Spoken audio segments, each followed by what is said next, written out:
Principios del derecho.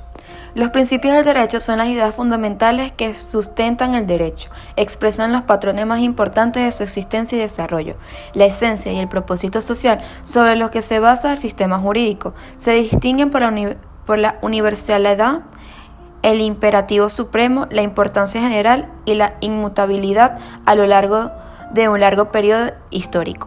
El principio actual como un punto de referencia general que debe seguirse.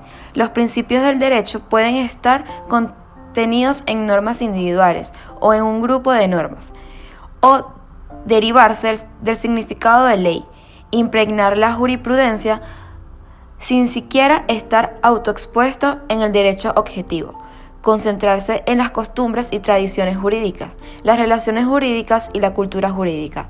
En la ciencia jurídica, los principios del derecho se dividen en principios generales, jurídicos generales, intersectoriales y sectoriales. A su vez, los principios generales se dividen en moral, ética, justicia, humanismo, democratización y organizativo, propiamente legal.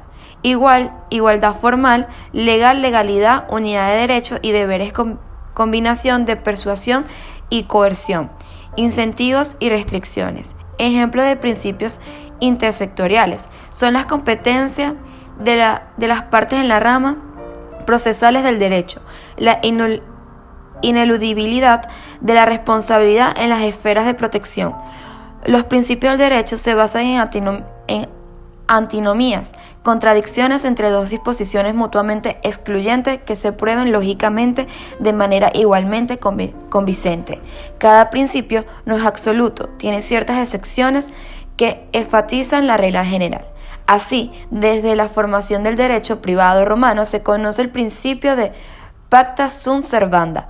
Los tratados deben ser respetados, pero en ciertas condiciones el contrato puede romperse. Por ejemplo, con la acción de una fuerza imparable, fuerza mayor. Los principios del humanismo y el Estado de Derecho prohíben el asesinato arbitrario de personas, pero en situaciones de emergencia o estado de guerra, situación extrema, las leyes pueden ser violadas. Por ejemplo, es posible cometer asesinatos para proteger al país, tomando el aspecto del derecho natural. Un ejemplo de negación del principio de legalidad formal es el derecho a la resistencia a la opresión. El principio de igualdad opuesto al cual es la segregación, aunque el comienzo de la igualdad, por supuesto, prevalece en la sociedad moderna, ilustra particularmente la antinomicidad del derecho. En la sociedad, todo está dividido por diferentes características: edad, estado, sexo, género. El derecho divide a todo al mismo tiempo. Decide que no es necesario dividir a nadie. Esto es antinomía. Por ejemplo, el deber de ser del servicio militar en Rusia y la mayoría de los demás estados se aplica solo a los hombres, a pesar del principio jurídico general de igualdad entre hombres y mujeres. Una serie de excepciones al principio de igualdad da el derecho administrativo, a pesar de que el principio de igualdad es el único que se establece directamente en el Código de Delitos Administrativos de la Federación Rusa.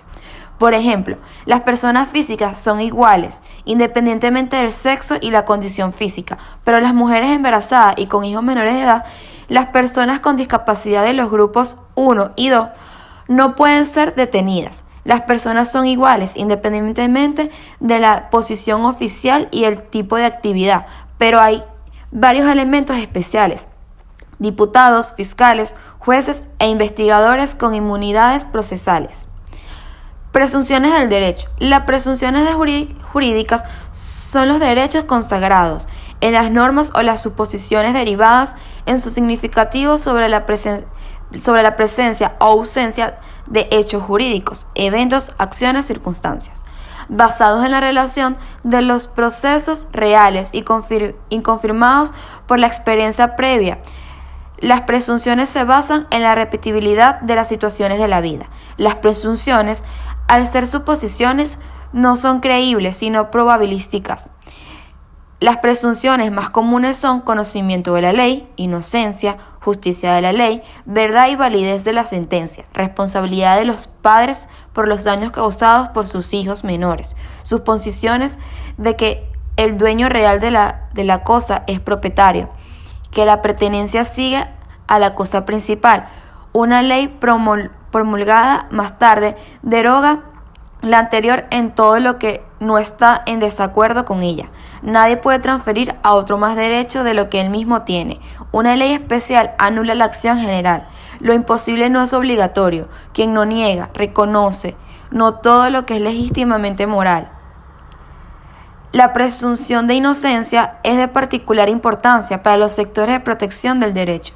Se considera que una persona es inocente hasta que se demuestre su culpabilidad en el delito, de la manera prevista por la ley, y se establezca mediante un acto legal válido, orden judicial o sentencia judicial. La presunción de inocencia implica un procedimiento mediante el cual se deben presentar pruebas de que una persona es culpable. La carga de la prueba en este caso recae en el Estado, ante las autoridades competentes, que el tribunal debe analizar junto con las pruebas de inocencia, el equilibrio, todas las dudas irreparables sobre la culpabilidad de una persona se interpretan a su favor. Axiomas del derecho. Los axiomas legales son verdades autoexplicativas, que no requieren evidencia, que reflejan el conocimiento confiable, ya que existente de cualquier patrón social legal. Ejemplos de axiomas jurídicos: el que vive conforme a la ley no perjudica a nadie, no puede ser juzgado en su propio caso, lo que no está prohibido está permitido, toda duda se interpreta a favor del acusado, los seres humanos nacen libres e iguales en derecho, la ley no tiene retroactividad, es injusto castigar 2 veces por el mismo delito, que se escucha a la otra parte, la ira no justifica el delito, un testigo no es testigo, si no se prueba la acusación, el acusado es absuelto, testimonio pesan, no creen, el que perdona al culpable castiga a los inocentes, la justicia fortalece al Estado, el poder existe solo para el bien, etc. Como reflejo de los principios jurídicos, los axiomas en su aplicación también están sujetos a ciertas restricciones. Por ejemplo, las restricciones de la acción del axioma no se puede castigar 2 veces por la misma violación. Son las siguientes: a una persona jurídica y física pueden castigar simultáneamente el mismo hecho que el derecho administrativo. Por ejemplo, un funcionario, el jefe de la organización. Notemos que el derecho penal de Rusia, a diferencia de varios estados, solo las personas físicas. La distinción entre un evento y un hecho. Un evento es algo ocurrido, mientras que un hecho es su evaluación legal. Un evento puede tener muchos hechos. Hecho y castigo. Una combinación de medidas de responsabilidad de diferentes naturalezas sectorial. Por ejemplo, un condenado por caza furtiva no solo está obligado a pagar una multa penal, sino también a compensar los daños al medio ambiente en un procedimiento civil. Al mismo tiempo, no es posible incurrir simultáneamente en responsabilidad administrativa y penal por el mismo acto.